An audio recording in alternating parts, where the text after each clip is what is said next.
I've got to say, first of all, how the hell do you two stay so young? Because I was looking at the fact that you do all this work. I know since 1984 the club has been in existence. Would you say part of your kind of secret of being so active and so young and so alive is the diving? It's the diving, and right. Everybody, we're open to everybody. Yes, and we haven't got time to get old. Too busy. Too busy. Well, I'm 97. I just, I have to work out every day to keep this beautiful.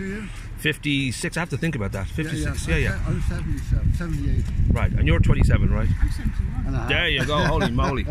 Now, we should say the reason we're here is this wonderful leaflet that you've produced. The whole club has got together. You managed to get some funding, and you really want to. It's really important for people to realise just what's under the water, because it's like another planet out there.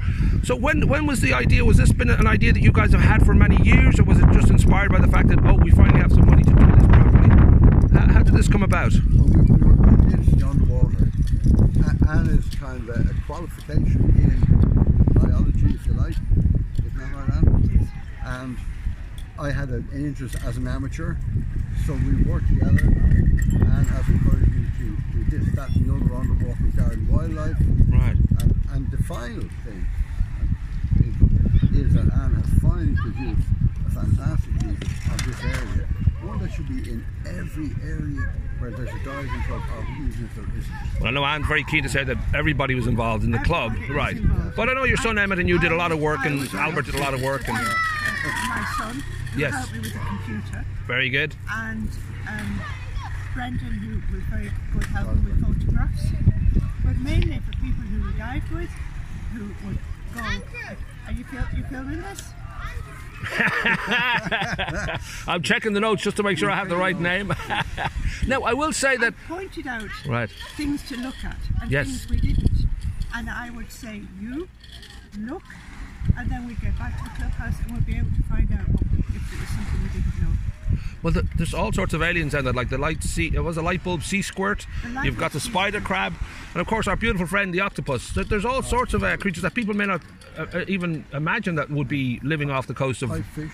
There you go. Big condor eels. Yeah. Anemones.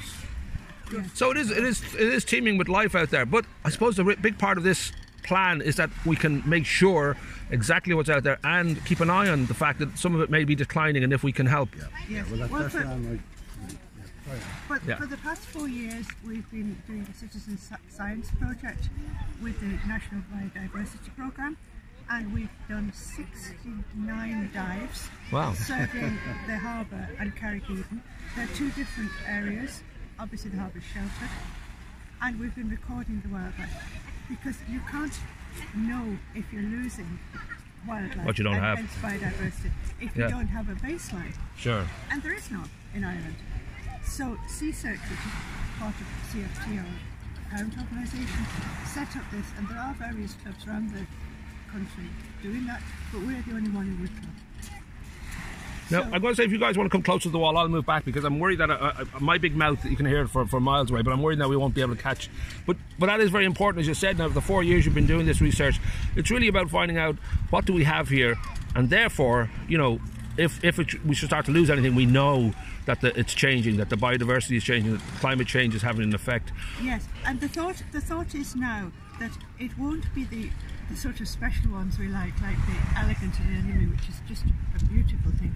It'll be the ordinary fish, like the bib and the ordinary seaweeds. And if they start to decline, we're really in trouble, because those species are sort of the bottom of the food chain, so it will break the whole thing down. Right. And we won't have biodiversity anymore. Well, it is very easy looking around, and if you read the right newspapers and look at the right TV shows and you listen to David Attenborough, it is very frightening at the moment just how much is at stake and how much is under threat.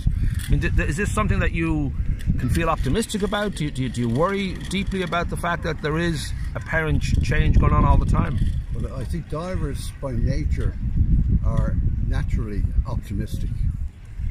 There's no doubt about that. Right. But I will say that, as Anne says, going down, looking at things from a scientific point of view, but that doesn't take away from the enjoyment the enjoyment is still there. Right. And almost the scientific thing is a byproduct of the enjoyment, or the enjoyment is a byproduct of the scientific. But it's a little bit like music playing on the Titanic, though. You know, you're enjoying the music, but like we're slipping down further into extinction. Well, I think what is we're coming back up again. Okay, well, you're all right then. Yes. If I can be slightly political for a moment. Uh-oh. Right. You're not going to tell us to vote for Trump, are you? Are you that stupid? At the moment, the climate change bill... Both of you are slipping out of camera just like... There we go. There we go. Sorry. At the moment, the climate change bill is going through the Dáil and all its whatever it has to go through. And there's a lot of worry about it with people who are into the environment, because it doesn't fix any deadlines. It says that we're hoping to achieve this by such a time, and we're hoping to do this. It's not actually saying we're committing to do it.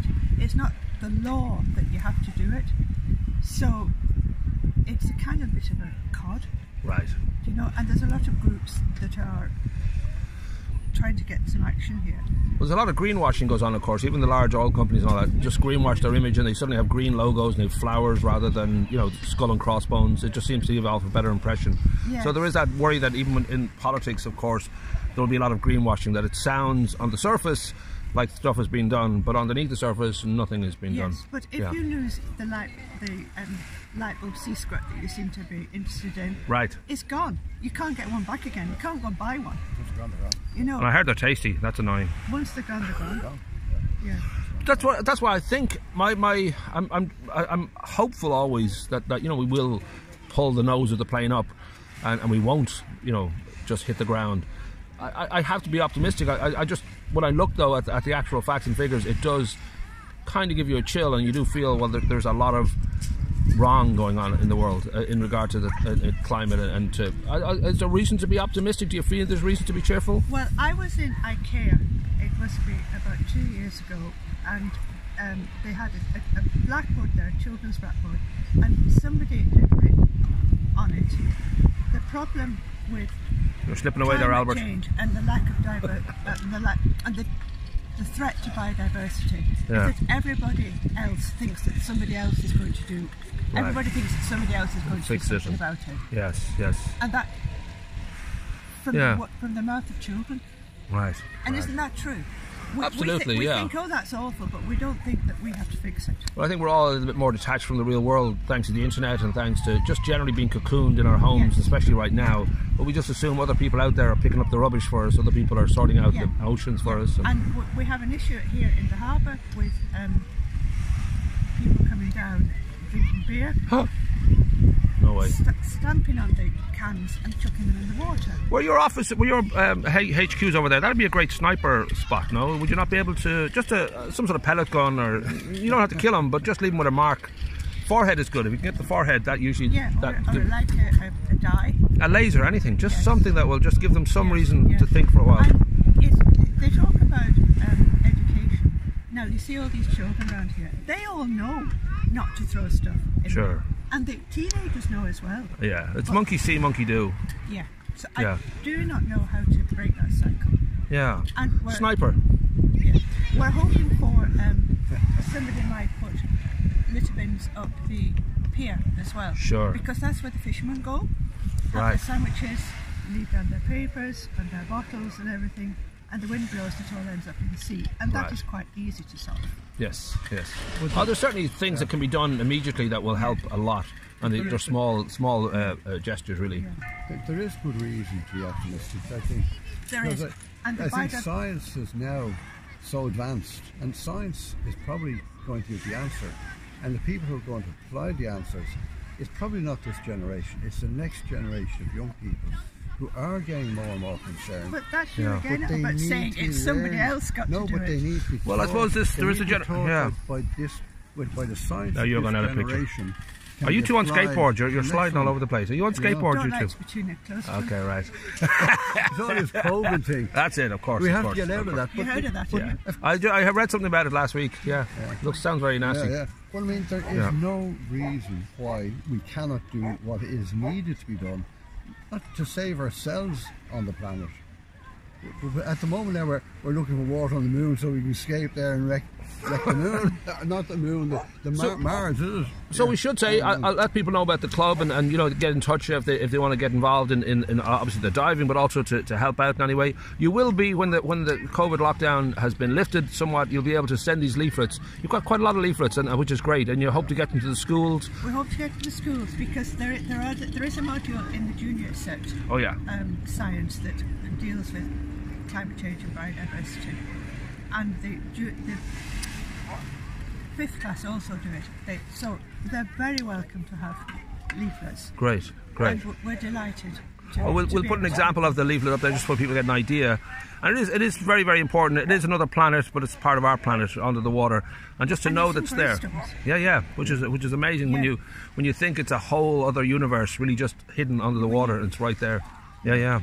So well done on the work. And as I said, I'll put the links in, and we'll just hopefully get a chance to get those leaflets out there physically, but in the meantime people can talk to yourselves, they can check out, you know, they can go and have a look around the world themselves and realise. Anybody who wants to learn to dive, or anybody who's interested in underwater photography, yes, you're very welcome.